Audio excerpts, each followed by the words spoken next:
Hej välkomna, mitt namn är Sven Usling och då ska vi prata om A Touch of Class. Eller Kärlek börjar med kast, som den av någon anledning heter på svenska. Filmen handlar om familjemannen Steve Blackburn, spelad av George Segal, som av en slump träffar Vicky Alessio, spelad av Glenda Jackson, i en park. De träffas igen några dagar senare och Steve bjuder med henne på middag. Thank you very much. Oh, Mrs. Alessio, you have a very good memory. what about tea? When? Tomorrow?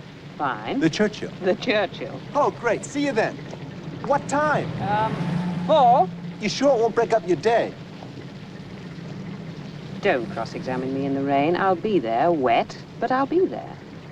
Hans tanke är att ligga med henne, men hon vill göra det på ett lite finare ställe än ett sjabbigt hotell. Listen, can I say something to you? Sure.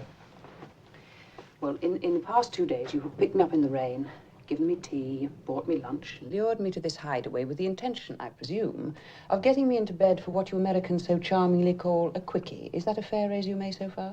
Why do women always think the worst? Why does sex always have to be the first thing that... Yes. Steve bokar därför en resa till Malaga till de båda. Men naturligtvis dyker då Steves fru och barn upp, som varit bortresta. Detta skapar komplikationer för Steve.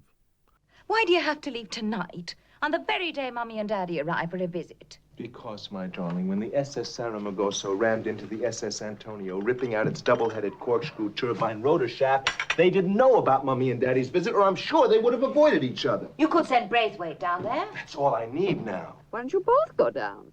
We didn't come to see you. We came to be with our babies. Well, frankly, I'd love that, Grace, but Gloria hates the place. She can't stand the wind, the food. Isn't that right, dear? Han lyckas övertala frun att inte följa med honom på resan, men resan blir ändå till en början en katastrof. My God, you can see Gibraltar. Where? What's the matter?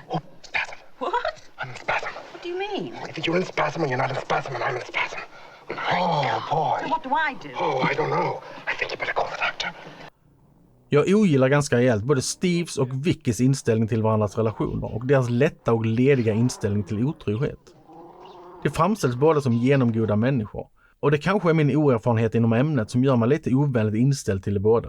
Otroheten finns ju där, i bakgrunden, hela tiden. Men med tanke på vilka personer som filmen handlar om så kan jag inte låta bli att bli charmad av båda två. Filmen har några riktigt roliga scener och både Segal och Jackson är väldigt bra i rollerna. Glenda Jackson vann faktiskt en Oscar för sin insats. Remember when Billy came back from a month in New York with them? The kid wouldn't smile until I gave him $3. Gloria, I'm telling you, there's a time when you think of yourself and there's a time when you think of the children. What's Iberia's number? I'll do it, dear.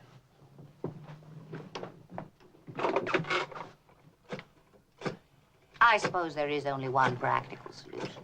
That's right. Hello, Iberia, Miss Ramos.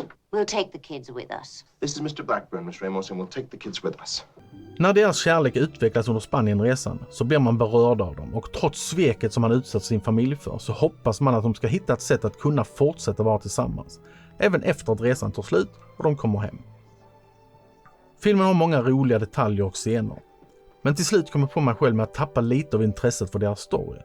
Observationshumorn som filmen hade gått om tidigare avtar och byts ut mot humor som mer lutar sig åt farshållet. De hyr en lägenhet i Soho och nu måste de träffas där när de kan. Det är mycket springa i dörrar och vad som var tänkt som en parrelation utvecklas mer till endast en sexuell sådan.